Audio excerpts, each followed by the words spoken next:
आओ पंजाबी सीखिए प्रोग्राम के तहत किसी भी ਸਾਹਿਤ ਨੂੰ पढ़न वास्ते उस ਸਾਹਿਤ की जानकारी होनी बहुत जरूरी है।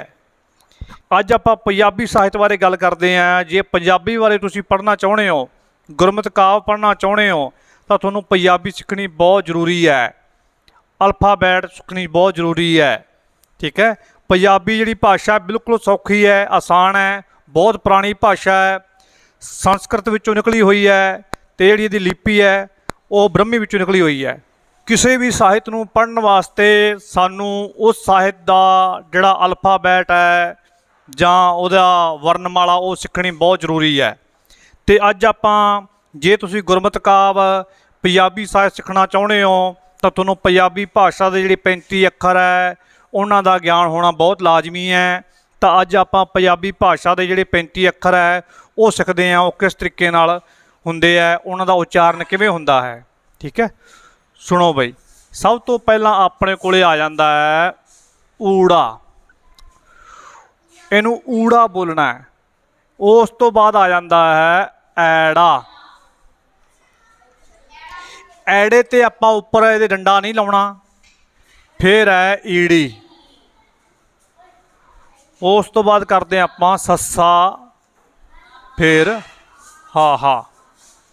हुण जिहड़े ये 5 अखर ने ਇਹਨੂੰ ਕਹਿੰਦੇ ਆ ਮੁੱਖ ਵਰਗ ਕਹਿੰਦੇ ਆ, ਮੇਨ ਵਰਗ ਜਿਹਨੂੰ ਕਹਿ ਦਈਏ। ਮੁੱਖ ਵਰਗ ਆ ਗਿਆ ਪਹਿਲਾਂ ਇਹ। ਉਹ ਉਸ ਤੋਂ ਬਾਅਦ ਆ ਜਾਂਦਾ ਕੈ ਵਰਗ। ਕੱਕਾ, ਖੱਖਾ, ਗੱਗਾ, ਘੱਗਾ ਤੇ ਇਹਨੂੰ ਬੋਲਣਾ ਆਪਾਂ ਗੰਗਾ। ਹੁਣ ਕਈ ਵਾਰੀ ਤੁਸੀਂ ਦੇਖਿਆ ਹੋਣਾ ਇਹਦਾ ਉਚਾਰਨ ਅਸੀਂ ਗਲਤ ਕਰ ਜਾਂਦੇ ਹਾਂ। अजोके टाइम में भावें इस अखर तो कोई भी शब्द शुरू नहीं होंदा, पर पहला गुरु ग्रंथ साहब दे विच भी जिहड़ी पट्टी बाणी है गुरु नानक देव जी की, वो तो भी इस अखर तो भी शब्द उहदे विच शुरू होए हुए है। ठीक है, इनू आपां उचारण दुबारे फिर लैन नूं पढ़ते हैं। कक्का, खक्खा। हुण खक्खा जिहड़ा है खक्खा खुला रखना, इहदे उपर डंडा नहीं लाउणा। गग्गा, घग्गा ते गंगा। ठीक है, उस तो बाद अपने कोले आ जाता है चै वर्ग। चै वर्ग मतलब चच्चे वाली लैन। इनू बड़े वधिया तरीके नाल, ये भी हाहे तरह ही है। जिवें हाहा आपां लिखिया, अगर हाहे नू इस तरीके नाल मोड़ दांगे चच्चा बन जूगा। ठीक है, बिल्कुल सौखा है, कोई ये दिक्कत वाली गल नहीं है। चच्चा, छच्छा, जज्जा, झज्जा, यईयां। हुण इहदा जिहड़ा उचारण है आपां यईयां भी कर सकते हैं, यईयां भी कर सकते हैं, कई थावां ते नईयां भी कर सकते हैं।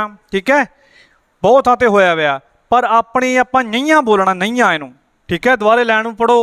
चच्चा, छच्छा, जज्जा, झज्जा, नईयां। ठीक है, उस तो बाद आंदा टै वर्ग। टैंका, ठट्ठा। हुण जिहड़े आ साडे कोले दो वर्ण, दो अखर हैगे आ, ये हिंदी भाषा वाली है, सेम आ जमा। ठीक है, डड्डा। हुण डड्डा है की है, ये जिवें आपां ऊड़ा पाया सीगा, जिवें तुसीं अखर पाउणे, अंक पाउणे, 3 पाउणे हो, उवें पाउणा। इहनूं ऐ पा के इहनूं मोड़ देना है। की बन गया? डड्डा बन गया। डमरू तुसीं बोलदे हो, बच्चे बोलते हैं, डड्डा डड्डू भी बोल दिंदे है। ठीक है, डड्डा। उस तो बाद आ गया ढड्डा। हुण इहनूं एवें करके बिल्कुल वधिया तरीके नाल पाउणा इहनूं। ये की आ गया? ढड्डा। ढड्डा टक्कण। ठीक है, बोलते हैं ढड्डा ढोल। फिर उस तो बाद आ गया अणाणा। इहनूं नन्ना नहीं बोलना, इहनूं बोलना आपां अणाणा। अणाणा जिवें पानी, खाना लिखिया हुंदा है। ठीक है, दुबारे फिर उच्चारण करो लैन दा। टैंका, ठट्ठा, डड्डा, ढड्डा ते अणाणा। बिल्कुल सौखा है। उस तो बाद तै वर्ग वाली लैन आ गई। हुण तै वर्ग किवें है? जिवें आपां डड्डा पाया सी, जिवें ऊड़ा पाया सी, एवें लिख दो। एवें विचाले आपां इहदे बनाउणा नहीं गा, एवें लिखना इहनूं। ठीक है, हुण साडे कोल की इह तत्ता आ गया। जदों इहनूं ऐ मोड़ दोगे फिर तो बन जूगा यह डड्डा। ਜਦੋਂ ਇਹਨੂੰ ਉੱਪਰ ਲੈ ਜਾਓਗੇ ਐਵੇਂ ਕਰਕੇ ਫਿਰ ਕੀ ਬਣ ਜੂਗਾ, ਇਹ ਊੜਾ ਬਣ ਜੂਗਾ। ਸੌਖਾ ਹੋ ਗਿਆ ਨਾ, ਠੀਕ ਹੈ, ਸੌਖਾ ਹੋ ਗਿਆ। ਹੁਣ ਤੱਤਾ, ਹੁਣ ਤੁਸੀਂ ਲਾ ਲਓ ਵੀ ਤੁਹਾਡੇ ਕਿੰਨੇ ਅੱਖਰ ਯਾਦ ਹੋ ਗਏ, ਇਹ 1 2 3 ਅੱਖਰ ਤੁਹਾਡੇ ਯਾਦ ਹੋ ਗਏ ਇਹ ਤੱਤੇ ਵਾਲੇ, ਤੱਤਾ ਥੱਥਾ। ਹੁਣ ਥੱਥਾ ਕਿਵੇਂ ਲਿਖਣਾ ਆਪਾਂ, ਹੁਣ ਆਹ ਅੱਖਰ ਤੇ ਆਹ ਅੱਖਰ ਦੋਨੇ ਸੇਮ ਹੈ, ਇੱਕੋ ਜਿਹੇ ਹੈ। ਆਹ ਖੱਖਾ ਤੇ ਆਹ ਵੀ ਕੀ ਹੈ, ਖੱਖਾ ਹੈ। ਜੇ ਆਪਾਂ ਖੱਖੇ ਦੇ ਉੱਤੇ ਡੰਡਾ ਲਾ ਦਾਂਗੇ ਪੂਰਾ ਉੱਪਰ, ਕੀ ਬਣ ਜੂਗਾ, ਇਹ ਥੱਥਾ ਥਰਮੋਸ ਬਣ ਜੂਗਾ ਇਹ, ਠੀਕ ਹੈ। ਕੀ ਬਣ ਜੂਗਾ, ਥੱਥਾ ਬਣ ਜੂਗਾ ਇਹ, ਠੀਕ ਹੈ। ਕਿੰਨਾ ਫਰਕ ਹੈ। ਤੇ ਅਸੀਂ ਲਿਖਦੇ ਬਾਰੇ ਬਹੁਤ ਕੁਤਾਹੀਆਂ ਵਰਤਦੇ ਹਾਂ ਕਿ ਅਸੀਂ ਜੇ ਖੱਖੇ ਉੱਤੇ ਤਾਂ ਡੰਡਾ ਲਾ ਦਿੰਦੇ ਹਾਂ, ਠੀਕ ਹੈ। ਕਈ ਵਾਰੀ ਥੱਥੇ ਨੂੰ ਅਸੀਂ ਉਹੀ ਛੱਡ ਦਿੰਦੇ ਹਾਂ, ਤਾਂ ਉਹ ਸਾਡਾ ਜਿਹੜਾ ਅਰਥ ਦਾ ਉਹਦਾ ਉਚਾਰਨ ਆ ਉਹ ਗਲਤ ਹੋ ਜਾਂਦਾ ਹੈ, ਠੀਕ ਹੈ। ਤੱਤਾ ਥੱਥਾ, ਫਿਰ ਆ ਜਾਂਦਾ ਦੱਦਾ। ਹੁਣ ਦੱਦੇ ਵਰਗੇ 2 ਅੱਖਰ ਆਪਣੇ ਕੋਲੇ ਆ ਗਏ। ਜੇ ਇਹਨੂੰ ਮੋੜ ਦਾਂਗੇ ਢੱਡਾ ਢੱਕਣ ਬਣ ਜੂਗਾ, ਜੇ ਇਹਨੂੰ ਆਪਾਂ ਖੁੱਲ੍ਹਾ ਰੱਖਾਂਗੇ ਐਵੇਂ ਐਵੇਂ ਮੋੜਾਂਗੇ ਨਾ ਤੇ ਦੱਦਾ ਦਵਾਤ ਬਣ ਜੂਗਾ, ਠੀਕ ਹੈ। ਸਾਡੇ ਇੱਕ ਅੱਖਰ ਨਾਲ 2 ਅੱਖਰ ਯਾਦ ਹੋ ਗਏ, ਢੱਡਾ ਢੱਕਣ ਤੇ ਦੱਦਾ ਦਵਾਤ, ਹੈ ਨਾ ਸੌਖਾ ਬਿਲਕੁਲ ਹੀ, ਠੀਕ ਹੈ। ਤੱਤਾ ਥੱਥਾ ਦੱਦਾ, ਫਿਰ ਆ ਗਿਆ ਧੱਦਾ। ਹੁਣ ਬਿਲਕੁਲ ਹੀ ਇਹ ਖੱਖੇ ਵਾਂਗੂ ਹੀ ਹੈ। ਜੇ ਵਿੱਚ ਡੰਡਾ ਨਾ ਲਾਵਾਂਗੇ ਇਹਦੇ ਫਿਰ ਤਾਂ ਬਣ ਗਿਆ ਪੱਪਾ ਬਣ ਗਿਆ ਇਹ। ਜੇ ਡੰਡਾ ਉੱਪਰ ਲਾ ਦਾਂਗੇ ਇਹਦੇ ਕੀ ਬਣ ਗਿਆ, ਧੱਦਾ ਧਨੁੱਖ ਬਣ ਗਿਆ ਇਹ, ਧੱਦਾ ਧਨ ਧੱਦਾ ਧਨੁੱਖ, ਠੀਕ ਹੈ।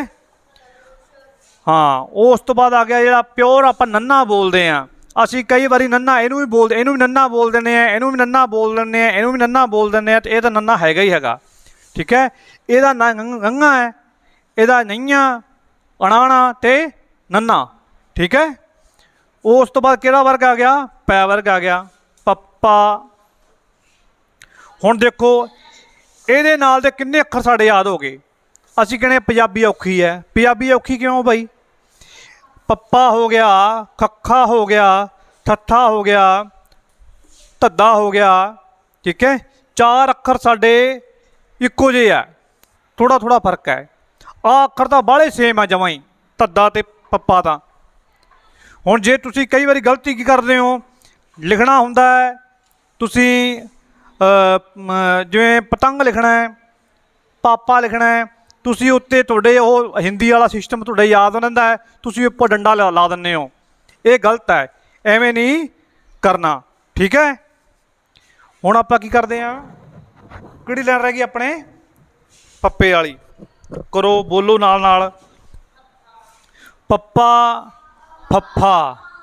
ਹੁਣ ਜਿਵੇਂ ਹਿੰਦੀ ਵਿੱਚ, ਹਿੰਦੀ ਵਰਨਮਾਲਾ ਵਿੱਚ ਢੱਡਾ ਢੱਕਣ ਪਾਉਣੇ ਹੋ ਤੁਸੀਂ, ਉਹ ਪੰਜਾਬੀ ਵਿੱਚ ਕੀ ਬਣ ਜਾਂਦਾ ਹੈ, ਫੱਫਾ ਬਣ ਜਾਂਦਾ ਹੈ, ਫੱਫਾ ਫਲ ਬਣ ਜਾਂਦਾ ਹੈ, ਫੱਫਾ, ਠੀਕ ਹੈ। ਪੱਪਾ ਫੱਫਾ ਬੱਬਾ ਬੋਲਿਆ ਕਰੋ ਵੀ ਗਲਤੀ ਇੱਥੇ ਹੁੰਦੀ ਹੈ। ਆਹ ਕੀ ਹੈ, ਬੱਬਾ ਹੋਊਗਾ। ਹੁਣ ਬੱਬਾ ਹੀ ਇਹਦੇ ਵਿੱਚ ਮੈਨੂੰ ਲੱਗਦਾ ਗਲਤ, ਵੀ ਹੋਰ ਤਰੀਕੇ ਦਾ ਅੱਖਰ ਇਹਦੇ ਵਰਗਾ ਹੈ ਨਹੀਂ ਗਾ, ਠੀਕ ਹੈ। ਬੱਬਾ ਆ ਗਿਆ, ਫਿਰ ਭੱਬਾ। ਭੱਬਾ ਤੁਹਾਨੂੰ ਪਤਾ ਹੀ ਤੱਤੇ ਵਾਂਗੂ ਹੀ ਹੈ। ਹੁਣ ਇਹਦੇ ਵਰਗੇ ਅੱਖਰ ਕਿੰਨੇ ਆ, ਇੱਕ ਆਹ ਹੋ ਗਿਆ, 2 3 ਅਤੇ ਇੱਕ ਆਹ 4। 4 ਅੱਖਰ ਸਾਡੇ ਊੜੇ ਵਰਗੇ ਆ, ਸੌਖੇ ਹੋ ਜਾਣਗੇ। ਅਤੇ 4 ਹੀ ਅੱਖਰ ਸਾਡੇ ਖੱਖੇ ਵਰਗੇ ਆ, ਪੱਪੇ ਵਰਗੇ ਆ, ਠੀਕ ਹੈ। ਫਿਰ ਔਖਾ ਕਿੱਥੇ ਸਾਨੂੰ ਪੰਜਾਬੀ, ਬਿਲਕੁਲ ਸੌਖੀ ਹੈ। ਮੰਮਾ। ਹੁਣ ਜਿਵੇਂ ਤੁਸੀਂ ਬੈ ਬੇਟ ਲਿਖਦੇ ਹੋ ਨਾ ਹਿੰਦੀ ਵਿੱਚ, ਉਵੇਂ ਜਿਹੜਾ ਅੱਖਰ ਹੈ ਉਹ ਪੰਜਾਬੀ ਵਿੱਚ ਮੈਂ ਬਣ ਜਾਂਦਾ ਹੈ। ਹੁਣ ਇਹਦੇ ਵਿੱਚ ਵੀ ਬਹੁਤ ਗਲਤੀਆਂ ਕਰਦੇ ਹੋ ਤੁਸੀਂ। ਹੁਣ ਕਈ ਵਾਰੀ ਮਾਮਾ ਲਿਖਣਾ ਹੈ, ਤੁਸੀਂ ਉੱਪਰ ਡੰਡਾ ਲਾ ਦਿੰਦੇ ਹੋ, ਸਾਸਾ ਬਣਾ ਦਿੰਦੇ ਹੋ, ਉਚਾਰਨ ਮਾਮਾ ਹੀ ਕਰਦੇ ਹੋ। ਪਰ ਇਹ ਗਲਤੀ ਆਪਾਂ ਨਹੀਂ ਕਰਨੀ। ਮੰਮੇ 'ਤੇ ਡੰਡਾ ਉੱਪਰ ਨਹੀਂ ਲੱਗਦਾ। ਬਸ ਇਹੀ ਧਿਆਨ ਤੁਸੀਂ ਰੱਖ ਲਓਗੇ ਤੇ ਪੰਜਾਬੀ ਵਰਨਮਾਲਾ ਤੁਹਾਡੇ ਵਧੀਆ ਤਰੀਕੇ ਨਾਲ ਯਾਦ ਹੋ ਜੂਗੀ।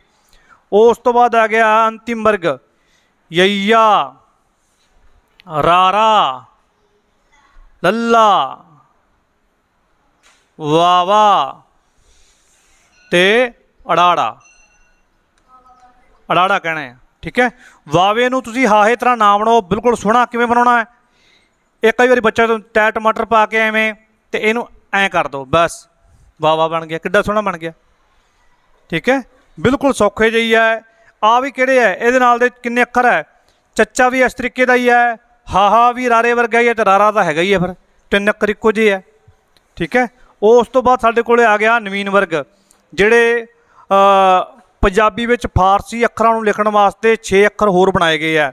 ਇਹ ਤਾਂ ਹੋ ਗਏ 35 ਅੱਖਰ। ਅਤੇ ਪਹਿਲਾਂ ਇਹਨਾਂ ਨੂੰ 35 ਕਹਿੰਦੇ ਹੁੰਦੇ ਸੀਗੇ, ਪੰਜਾਬੀ ਵਰਨਮਾਲਾ ਨੂੰ 35 ਅੱਖਰੀ ਕਹਿੰਦੇ ਹੁੰਦੇ ਸੀਗੇ। ਤਾਂ ਪਹਿਲਾਂ 35 ਅੱਖਰ ਸੀਗੇ, 3 ਇਹਦੇ ਵਿੱਚ ਸਵਰ ਸੀਗੇ ਜਿਹਨੂੰ ਆਪਾਂ ਵੋਵਲ ਕਹਿੰਦੇ ਅੰਗਰੇਜ਼ੀ ਵਿੱਚ। ਵੋਵਲ ਅੰਗਰੇਜ਼ੀ ਵਿੱਚ 5 ਹੁੰਦੇ ਆ, ਠੀਕ ਹੈ, ਪੰਜਾਬੀ ਵਿੱਚ 3 ਹੁੰਦੇ ਆ। ਠੀਕ ਹੈ, ਅਤੇ ਇਹ 35 ਅੱਖਰ ਬਣ ਗਏ ਆਪਣੇ। 7 ਲਾਈਨਾਂ ਹੋ ਗਈਆਂ, ਇੱਕ ਲਾਈਨ ਵਿੱਚ 5 ਅੱਖਰ ਹੋ ਗਏ। ਹੁਣ ਉਸ ਤੋਂ ਬਾਅਦ ਇੱਕ ਵਰਗ ਹੋਰ ਬਣਾਇਆ ਗਿਆ, ਉਹਨੂੰ ਕਹਿੰਦੇ ਆ ਨਵੀਨ ਵਰਗ। ਕੀ ਕਹਿੰਦੇ ਆ? ਨਵੀਨ ਵਰਗ ਬਣ ਗਿਆ। ਆ ਯਈਏ ਵਾਲਾ ਸਾਡਾ ਅੰਤਿਮ ਵਰਗ ਸੀਗਾ। ਇਹਦੇ ਵਿੱਚ ਆਪਾਂ ਨੂੰ 6 ਅੱਖਰ ਹੋਰ ਬਣਾਏ ਗਏ। ਸੱਸੇ ਪੈਰ ਬਿੰਦੀ ਸ਼ੈ, ਕੱਖੇ ਪੈਰ ਬਿੰਦੀ ਖ, ਜਿਵੇਂ ਖਰਬੂਜਾ, ਗੱਗੇ ਪੈਰ ਬਿੰਦੀ ਗ, ਗੁਬਾਰਾ, ਜੱਜੇ ਪੈਰ ਬਿੰਦੀ ਜ਼, ਜ਼ੰਜੀਰ, ਫੱਫੇ ਪੈਰ ਬਿੰਦੀ ਫ, ਫੁਹਾਰਾ, ਲੱਲੇ ਪੈਰ ਬਿੰਦੀ ਉਲ। ਇਹਨੂੰ ਫਟਕਵਾਂ ਵੀ ਕਹਿੰਦੇ ਆ। ਠੀਕ ਹੈ, ਲੱਲੇ ਪੈਰ ਬਿੰਦੀ। ਠੀਕ ਹੈ, ਇਸ ਤਰੀਕੇ ਨਾਲ ਤੁਸੀਂ ਪੰਜਾਬੀ ਵਰਨਮਾਲਾ ਨੂੰ ਯਾਦ ਕਰ ਲੈਣਾ ਹੈ। ਬਿਲਕੁਲ ਸੌਖਾ ਹੈ। ਅਤੇ ਅਲੱਗ ਕਰਕੇ ਤੁਸੀਂ ਐਵੇਂ ਲਿਖ ਲਓ ਜੇ ਵੀ ਇੱਕੋ ਜਿਹੇ ਕਿਹੜੇ ਅੱਖਰ ਹੈ, ਜਿਵੇਂ ਪੈ। ਹੁਣ ਮੈਂ ਇਹਨੂੰ 4 ਅੱਖਰ ਪਾ ਦਿੰਦਾ ਇੱਕੋ ਜਿਹੇ। ਆਹ ਪੈ ਪਤੰਗ ਹੈ, ਇਹਦੇ ਉੱਪਰ ਮੈਂ ਲਾਤਾ, ਇਹ ਕੀ ਬਣ ਗਿਆ? ਧੱਦਾ ਬਣ ਗਿਆ। ਹਿੰਦੀ ਵਿੱਚ ਇਸ ਤਰੀਕੇ ਨਾਲ ਹੋਊਗਾ ਇਹ। ਆਹ ਹਿੰਦੀ ਵਿੱਚ ਤੈ ਧਨੁਸ਼ ਐਵੇਂ ਹੋਊਗਾ। ਅਗਰ ਇਹਦੇ ਵਿੱਚ ਮੈਂ ਲਾਦਾ, ਡੰਡਾ ਲਾਦਾ, ਤਾਂ ਕੀ ਬਣ ਜੂਗਾ? ਖੈ ਬਣ ਜੂਗਾ ਹਿੰਦੀ ਦਾ। ਜੇ ਇਹਦੇ 'ਤੇ ਵਿੱਚ ਡੰਡਾ ਲਾ ਕੇ ਉੱਪਰ ਡੰਡਾ ਲਾਤਾ, ਕੀ ਬਣ ਜੂਗਾ? ਇਹ ਥੈ ਥਰਮੋਸ ਬਣ ਜੂਗਾ। ਠੀਕ ਹੈ ਨਾ, ਸੌਖਾ ਬਿਲਕੁਲ ਹੀ ਕਰ ਲਓਗੇ, ਕੋਈ ਦਿੱਕਤ ਵਾਲੀ ਗੱਲ ਨਹੀਂ।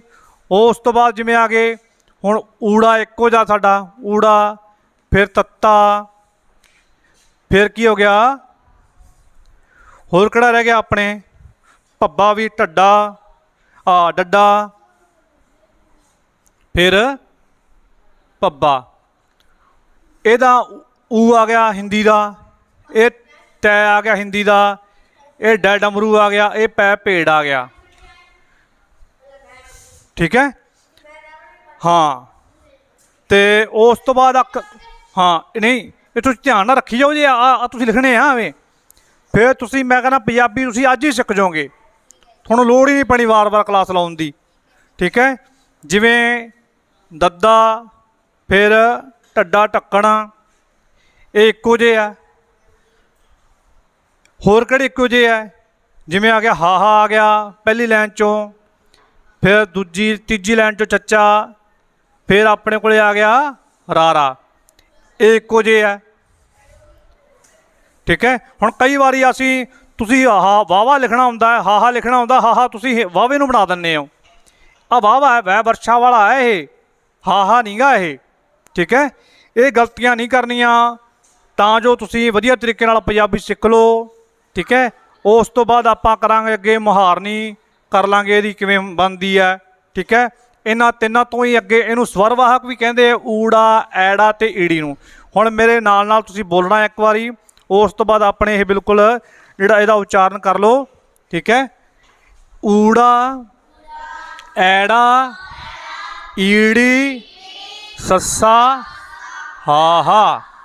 ਠੀਕ ਹੈ, ਇਹਨੂੰ ਕਹਿੰਦੇ ਆ ਮੁੱਖ ਵਰਗ ਕਹਿੰਦੇ ਆ। ਕੈ ਵਰਗ? ਕੱਕਾ, ਖੱਖਾ, ਗੱਗਾ, ਘੱਗਾ, ঙੰਘਾ। ਠੀਕ ਹੈ, ਮੈਂ ਪਹਿਲਾਂ ਬੋਲਾਂ, ਉਸ ਤੋਂ ਬਾਅਦ ਤੁਸੀਂ ਬੋਲਿਆ ਕਰੋ ਸ਼ੁੱਧ। ਠੀਕ ਹੈ, ਵਧੀਆ ਬੋਲਿਆ ਕਰੋ। ਚੱਚਾ, ਛੱਛਾ, ਜੱਜਾ, ਝੱਜਾ, ঞੰਆਂ, ਫਿਰ ਟੈਂਕਾ, ਠੱਠਾ, ਡੱਡਾ, ਢੱਡਾ, ਅਣਾਣਾ, ਤੱਤਾ, ਥੱਥਾ, ਦੱਦਾ, ਧੱਦਾ, ਨੰਨਾ, ਪੱਪਾ, ਫੱਫਾ, ਬੱਬਾ, ਭੱਬਾ, ਮੰਮਾ, ਯਈਆ, ਰਾਰਾ, ਲੱਲਾ, ਵਾਵਾ, ਅੜਾੜਾ। ਇਹ ਥੋੜ੍ਹਾ ਜਿਹਾ ਆਪਣੇ ਬਾਹਲਾ ਨਜ਼ਦੀਕ ਹੋ ਗਏ। ਠੀਕ ਹੈ, ਫਿਰ ਵੀ ਤੁਸੀਂ ਇਹਦੀ ਵਿੱਥ ਪਾ ਦੇਣੀ ਹੈ ਜਦੋਂ ਤੁਸੀਂ ਲਿਖੋਗੇ, ਕਾਪੀ 'ਤੇ ਨੋਟ ਡਾਊਨ ਕਰੋਗੇ। ਫਿਰ ਸੱਸੇ ਪੈਰ ਬਿੰਦੀ ਸ਼ੈ, ਇਹਨੂੰ ਪੰਜਾਬੀ 'ਚ ਪੰਜਾਬ 'ਚ ਕਿਵੇਂ ਪੜ੍ਹਾਉਂਦੇ ਆਪਣੇ ਸੱਸੇ ਪੈਰ ਬਿੰਦੀ ਸ਼ ਬੋਲੇ, ਖੱਖੇ ਪੈਰ ਬਿੰਦੀ ਖੋ ਬੋਲੇ, ਪੋਲਾ ਜਿਹਾ ਬੋਲਣਾ ਇਹਨੂੰ। ਗੱਗੇ ਪੈਰ ਬਿੰਦੀ ਗ ਬੋਲੇ, ਜੱਜੇ ਪੈਰ ਬਿੰਦੀ ਜ਼ ਬੋਲੇ, ਫੱਫੇ ਪੈਰ ਬਿੰਦੀ ਫ ਬੋਲੇ, ਲੱਲੇ ਪੈਰ ਬਿੰਦੀ ਲ ਲ ਬੋਲਣਾ ਇਹਨੂੰ, ਲ ਬੋਲੇ। ਠੀਕ ਹੈ, ਇਹਦਾ ਵੀ ਬਹੁਤ ਵੱਡਾ ਮਹੱਤਵ ਹੈ ਲ ਦਾ। ਇਹ ਸ਼ੁੱਧ ਪੰਜਾਬੀ ਦਾ ਅੱਖਰ ਲੱਗਦਾ ਹੈ। ਠੀਕ ਹੈ, ਸ਼ੁੱਧ ਪੰਜਾਬੀ ਭਾਸ਼ਾ ਦਾ ਸ਼ਬਦ ਹੈ। ਜਿਵੇਂ ਦੇਖੋ ਕਿਵੇਂ ਮੰਨਦਾ ਇਹ, ਜਿਵੇਂ ਤੁਸੀਂ ਆਹ ਲਿਖਿਆ, ਆਹ ਕੀ ਚੀਜ਼ ਹੈ? ਪਾਲੀ ਹੈ। ਇਹ ਕਿਸੇ ਦਾ ਨਾਂ ਹੋ ਸਕਦਾ ਹੈ। ਠੀਕ ਹੈ, ਫਿਰ ਆਪਾਂ ਲੱਲੇ ਪੈਰ ਬਿੰਦੀ ਲਾ ਦਾਂਗੇ, ਇਹਦੇ ਕੀ ਬਣੂਗਾ? ਪਾਲੀ। ਮੈਂ ਜਮੈਟਰੀ ਬੈਗ 'ਚ ਪਾਲੀ, ਮੈਂ ਰੋਟੀ ਬੈਗ 'ਚ ਪਾਲੀ। ਠੀਕ ਹੈ, ਹੁਣ ਜੇ ਆਪਾਂ ਲਿਖੀਏ ਆਹ ਲਿਖ ਦਈਏ, ਇਹ ਕੀ ਬਣ ਗਿਆ? ਆਹ ਕੀ ਹੈ? ਖਾਲੀ ਏ, ਇੰਪਟੀ ਵੀ ਕੁਛ ਵੀ ਹੈ ਨਹੀਂ ਗਾ। ਅਤੇ ਜੇ ਆਪਾਂ ਇਹਦੇ ਮਗਰ ਬਿੰਦੀ ਲਾ ਦਈਏ, ਕੀ ਬਣ ਗਿਆ? ਇਹ ਖਾਲੀ। ਕਿੰਨਾ ਅੰਤਰ ਪੈ ਗਿਆ ਲੱਲੇ ਪੈਰ ਬਿੰਦੀ ਨੂੰ। ਵੀ ਜਿਹੜੇ ਪੰਜਾਬੀ ਲੋਕ ਹੈ ਇਹ ਆਹੀ ਲੱਲੇ ਪੈਰ ਬਿੰਦੀ ਬੋਲਦੇ ਆ ਸ਼ੁਰੂ ਤੋਂ ਹੀ, ਖਾਲੀ। ਠੀਕ ਹੈ, ਰੋਟੀ ਖਾਲੀ। ਅਤੇ ਪਿਆਰੇ ਵਿਦਿਆਰਥੀਓ, ਅੱਜ ਦੀ ਕਲਾਸ ਇੰਨੀ ਹੀ। ਉਸ ਤੋਂ ਬਾਅਦ ਲਗਾ ਮਾਤਰਾ ਬਾਰੇ ਆਪਾਂ ਅਗਲੀ ਕਲਾਸ 'ਚ ਕਰਦੇ ਹਾਂ। ਮੈਨੂੰ ਉਮੀਦ ਹੈ ਕਿ ਤੁਸੀਂ ਸਾਰਿਆਂ ਨੇ ਇਹ ਵਧੀਆ ਤਰੀਕੇ ਨਾਲ ਪੜ੍ਹ ਲਿਆ ਹੋਣਾ ਹੈ। ਰੱਟ ਲਓ ਚੰਗੀ ਤਰੀਕੇ ਨਾਲ, ਸਾਰੇ ਬੱਚਿਆਂ ਨੂੰ ਇਹ ਆਉਣਾ ਲਾਜ਼ਮੀ ਹੈ। ਠੀਕ ਹੈ, 2-3 ਵਾਰੀ ਲਿਖੋ, ਇਹਨੂੰ ਭੁੱਲਣਾ ਨਹੀਂ ਗਾ।